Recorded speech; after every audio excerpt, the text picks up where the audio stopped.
Hello hall, இன்றைக்கி என்ன வீடியோன்னு பார்த்தீங்கன்னா ஒரு சூப்பரான ஒரு என்ன ஸ்நாக்ஸ்ன்னு கூட சொல்லலாங்க.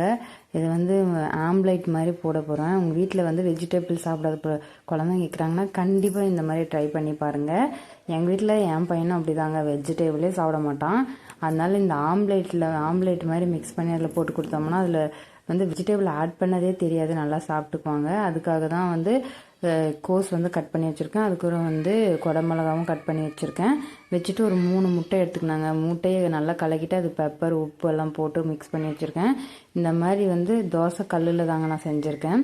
ஏன்னா கல்லில் செஞ்சால் நல்லா டேஸ்ட்டாக இருக்கும், அதனால தான். அதை கல்லில் வச்சு அதில் வந்து நல்லா இந்த நம்ம கட் பண்ணி வச்ச குடமிளகாயும் கோஸையும் நல்லா அதுலேயே தவாலே ஃப்ரை பண்ணிவிட்டு அதுக்கப்புறம் நம்ம கலக்கி வச்ச அந்த முட்டையை வந்து அப்படியே சைட்லேயே ஊற்றினீங்கன்னா அப்படியே அழகாக ரவுண்ட் ஷேப்புக்கு வந்துடுங்க.